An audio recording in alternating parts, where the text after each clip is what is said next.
today talking with Durango McMurphy about government institutions that we think are, well, really part of the government, but are actually private institutions. First one being the most obvious, Federal Reserve. The Federal Reserve. To understand it, it's simple. It goes back to the conflict between private English corporations and the patriots who said, we don't want to be under this system. They left, they came here. They set up a Republican democratic government, a republic, a constitutional republic. The problem was the Dutch East India Company, all the European bankers followed them over. And they said, no, you can't print your own money. You have to be in debt to us. And those were privately owned companies, corporations, like the Dutch East India Company, very involved in the slave trade. It was a privately owned company. And they said, you can read it in Jefferson's letters, they were very just the idea of a corporation, they were against it. They wanted to be a republic where you had inalienable rights and you had Republican government, not in the sense of modern Republican, in the sense of a republic, where your inalienable rights can't be voted away. Meaning not the political party, but... Not the party, not the political party. The idea of like a republic. Okay. Where you have inalienable rights that cannot be voted away. They can't say, no, you can't have air, we're going to charge you for it, which is what they're trying to do. No, you can't have water, we're going to charge you for it. You can't do that. You can't make certain things proprietary. They belong to everybody. You can call it what you want, I don't care what you call it. So to make a long story short, the revolution happened in 1776. They created, each colony created their own money. But then the bank said, oh, no, you have to borrow from us to finance the war against England. They said, no. So they created a first bank of the United States. They gave them a charter for 20 years. At the end of that time, the economy was so bad, the charter expired and Congress refused to do it anymore. That was right around the time of the Civil War. So the banks and the southern states basically said, no, we want to keep printing our own money. And the bank said, oh, no, you have to be one united phenomena that borrows from us. That's the problem. And so what happened in 1871, I'm into fact check. I'm into fact check everything. In 1871 was passed the Organic Act of 1871, which created Washington, D.C. into a privately owned corporation. You can read the act. It says Washington, D.C. has a corporate seal. It can sue and be sued. It has a charter. It's a privately owned corporation that can sue and be sued is not run for the people. It's run for the profit of the shareholders. And apparently, if you Google companies in Scotland and you put in the United States of America Limited, all in capital letters, you'll see there's a corporation operating by that name. The White House, blah, blah, blah, at a certain address in Scotland. Just Google it. It's there. And it's very significant that the letters are capital. It's very important. Because a capital letter in business designates a corporation. When you sign your name, you sign it lowercase letters. You never sign your name all caps. There's a reason for that. Because when you sign it in lowercase, you're acting as an employee. You're acting as an agent of that corporation. But that's another story. One point at a time here. Yeah. 1871. The Organic Act is passed. Now Washington, D.C. becomes a privately owned corporation. Like the Vatican. Or like the City of London, which is a smaller self-governing unit inside of London. Washington, D.C. is a corporate unit. Read the Organic Act of 1871. There it is, black and white. This corporation now has corporate-owned entities posing as entities of the Republic, but they're not. The first thing they did was create a private bank. When the second bank of National Bank, the second Bank of America, its charter flopped, they went through a few years of what they call not wildcat, but wildcat banking. There were banks all over the place. To make a long story short, again, in 1913, the banks created a privately owned bank called the Federal Reserve. And you need to research, it's too complicated to go into here, but there's a Ponzi scheme called fractional reserve banking. There's lots of online videos that explain that, how it works. It's a scam. If you look at the dollar bill in your wallet, the Federal Reserve note, the United States of America, all caps. It's a privately owned, basically it's a trademark. The original country, the Republic, was the United States of America, and only America was in, there was a capital letter only in that. The United States was a different phenomenon.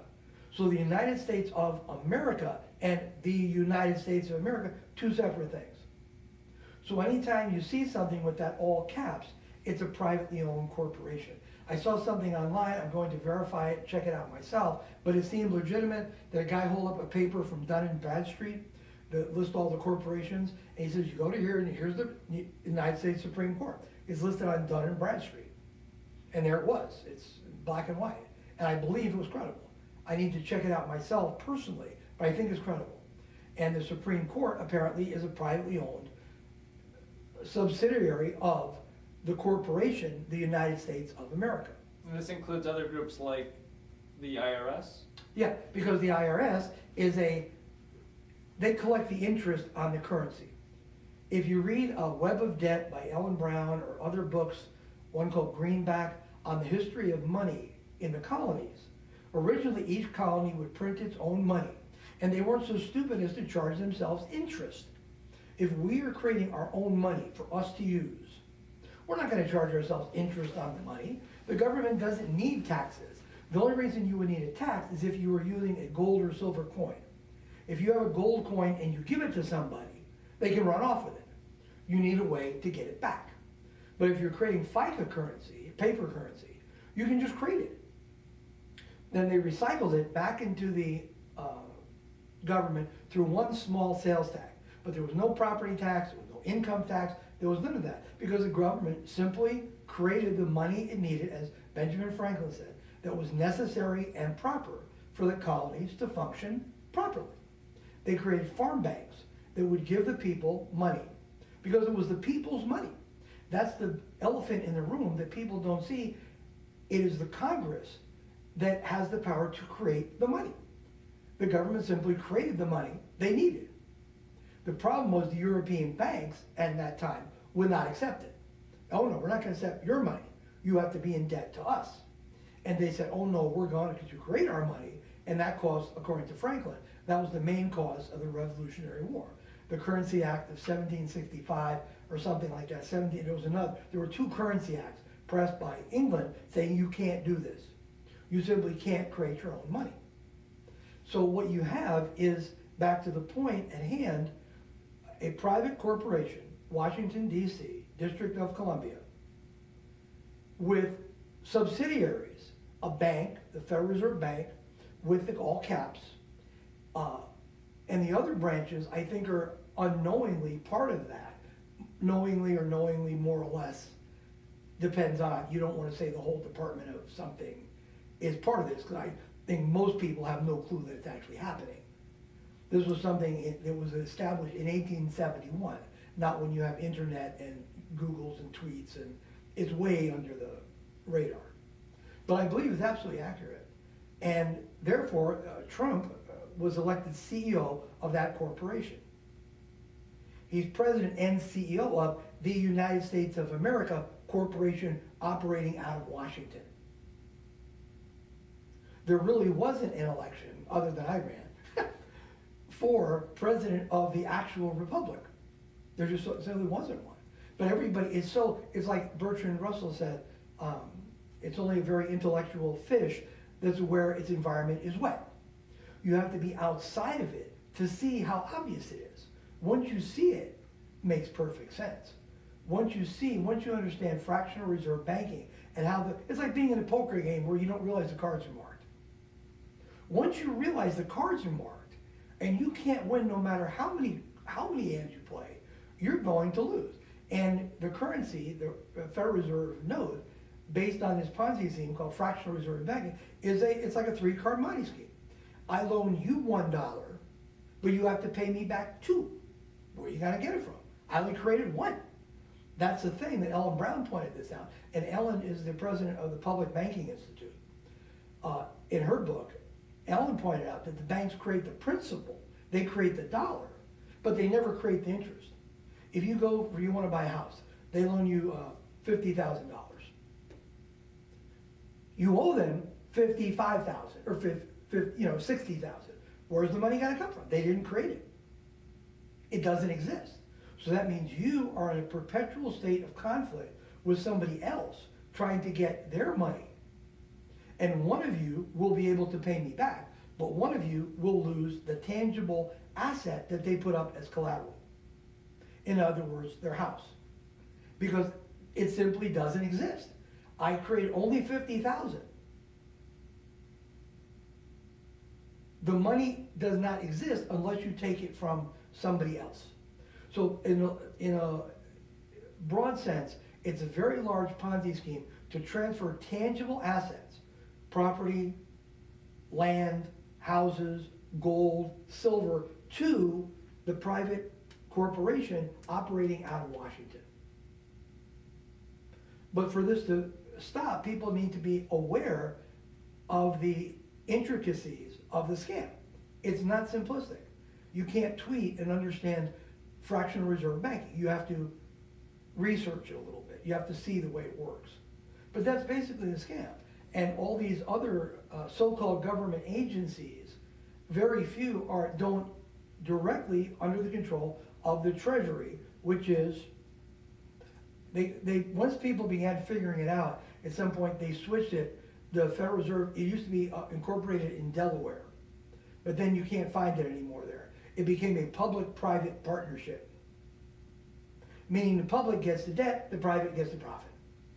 Meaning you pay the taxes, hello, here's your tax money, goodbye, hello, we get the money. We're the private, we get the money, we create the money, we get your tax money for the interest, we put it all in our pocket, and you get diddly squat. To make a long story short, that's what you have happening in America today. And people don't even realize it. And people don't realize it. But they're the job of the true patriot. As Paul Revere ran through the village butt naked, no, he didn't. Just kidding. As Paul Revere ran through the village, county, and farm, or what was he doing? You know, the British are coming? Longfellow, yes, right. Yeah, Longfellow, right? The British are coming. Anyway, people who care about justice, I believe, need to be millions of Paul Reveres, just illuminating the real root of the problem. Like in Wisconsin, they're talking about privatizing the parks, privatizing this. What does that mean? That means the bank has loaned them this bogus paper money created by a private corporation. And they're saying, well, we're not going to loan you anymore. We want our time to pay the piper. And what did they put up for collateral? They put up the land and they put up the people. And people don't believe this, but all you have to do is look at your birth certificate. Get a copy of it. There's a number on it. That number, if you type it in to the correct address, treasury.gov/SBC/SBC price something, it will show that that birth certificate is a bond. And the banks have been selling it, selling your labor and your taxes and how much they believe you will earn over a lifetime on the bond market. And it's linked to the Social Security system. Social Security system, in my view, in its original idea, going back to Thomas Paine's Essays on Agrarian Justice, was a good idea. People work their whole lifetime, they're old, they should not have to work. But it's been corrupted and into this whole intricate web, which is why Ellen called her book Web of Debt. It's not simple. There's all these other little filaments interacting and things. But to make a long story short, And then I have to move on to other phenomena. The birth certificate goes back to slavery as well. When the Dutch East India Company would bring slaves over on a boat, they would land at sea, they would be off the land, and the Uniform Commercial Code, law of the sea, is different than the law of the land, different. So when the boat with the slaves would land and dock, they land in a berth, and the ship would be berthed. Then the captain would give the cargo manifest, the birth certificate, to the slave owner on shore. The paper representing the value of the slaves. And the slave owners would trade these certificates based on the value and how much labor, how much work the slaves would do. So when the government went bankrupt in 1933 because of this Ponzi scheme that was inflicted upon them in 1913, and a corrupt Congress, I believe, passed this. Then the government went bankrupt, they went to the bank and said, we need more money, just like they're doing now. Well, the government's got to shut down. What do? Raise the debt limit. Well, the government's got to shut down. What do? Raise the debt limit. What are we going to do? The government's got to shut down. Raise the debt ceiling. Well, at some point, the bank's got to say no.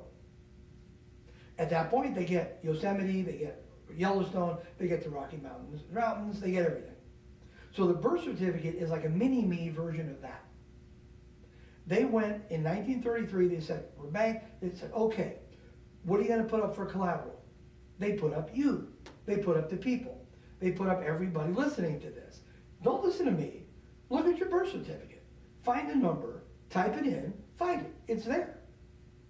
The bond was sold for $50,000, $10,000, $5,000, plus interest. Whatever the money, the year you were born, all that, the banks were selling that on the bond market, of course, without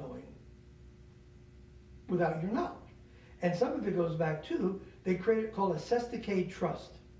A cestui trust goes back to slavery, where if someone was on a boat going to Jamaica, they fell off the boat. Maybe they didn't. Maybe they just stayed in Jamaica. When the boat got back, what do we do with all their estate? What do? We can't sell it because what if the guy shows up again? What if the guy stayed in Jamaica and 2 years later he comes back on another boat? What if the guy just fell off the boat? He's dead. What do we do with his estate, his money? We create a trust, a cestui trust, meaning it's a trust. That property is in his name. And if he shows up and claims it, it's his. But if he doesn't show up, it belongs to them. So your name, when you're born, Joe Smith, is put on a certificate in all caps. You're created as a corporation, Joe Smith. With a birth certificate, you are considered cargo. You're considered an indentured servant. You're considered a slave. They buy and sell your labor, how much taxes they will bring in. Then, you sign your name, lowercase, and when you do that, you're acting as an agent for the trust. In other words, if mega corporation shows up in court, they don't show up in court. Who shows up in court? Their lawyer, the agent. He acts for the corporation. He acts for it. If, there's a big corporate, the corporation doesn't show up. Maybe there's 10,000 people in the corporate. The lawyer shows up. He acts as the agent. So when you sign your name, lowercase letter, you're acting as an agent for that trust. And the trust is actually who should pay the bill. Because you actually don't have legal status as your name in capital letters. And all of that is interconnected in this Ponzi scheme because these guys are incredibly sophisticated. They're not simpletons. You're not going to get it on a tweet. You're going to have to do, people are going to have to do some tangible research. Research the Organic Act. Get the birth certificate. Forget about Obama. He's born and who cares where he's born. It's over. It's done. Look at your own birth certificate. Find the number on your own birth certificate. Type it in. Find it. It's there. I did it. I've done it for 10 different people. It's there. It's real. It exists. So all these things are basically back to the original point of government organizations posing as government organizations, but in fact, they're actually privately owned. And there's people basically making money off you and your labor and your work that you have no idea. Whereas most people believe, well, I'm paying my taxes, it goes to the fire department, it goes to the police, it goes to this. People are basically being well intended. You know, well, we have to have roads, so we have to pay taxes. Well, not exactly. They had roads in '76, and Benjamin Franklin said when he went back to the Bank of England to report on the colonies, they said, how are things going in the colonies? Franklin said, oh, swimmingly. We have no debt, we have no unemployment, we have no poorhouses. How is that? We print our own currency, and we don't print it at interest, and we distribute it to the people as necessary and proper through loans, through farm banks. If a guy needs a house or wants to build we loan him the money, and we simply pay it back through a small sales tax. If he buys something at the general store, if the guy buys a saddle, or he buys something, it's recirculated, but it's basically his money to begin with. That's the fundamental thing about FICA currency. Who creates it has infinite power, and who has to borrow it is infinitely in debt. It's different than a tangible piece of gold, or a tangible deer, or a tangible object. It's different. Whoever gets to create it has the power. And in a republic, at least in the republic that was created in '76, Jefferson and Franklin and Thomas Paine, they gave that power not to the banks, they gave it to the people. It's your money. The money in your wallet is not yours. It belongs to a private company who's creating it. And as long as people keep playing cards with this deck, which is obviously loaded, people are just going to keep losing. The 1% is just going to keep getting more money, and the bottom's going to get poorer and poorer, and more resources, and homes are going to be repossessed, and national parks will be possessed, until they own literally everything, and everybody is fundamentally a destitute slave. The good news is, via the internet, technology, and there's a lot of really intelligent people out there. I think prior to the internet, if a president like Lincoln or Kennedy or Andrew Jackson would try to do something about this, and they did, they were aware, they're smart men. They should have. Well, with the internet, you can't shoot 20 million people. You just can't do it. It's a question of knowledge, in my opinion. And once people start getting it, it's one of those magic eye paintings. How could I not see this in the first place?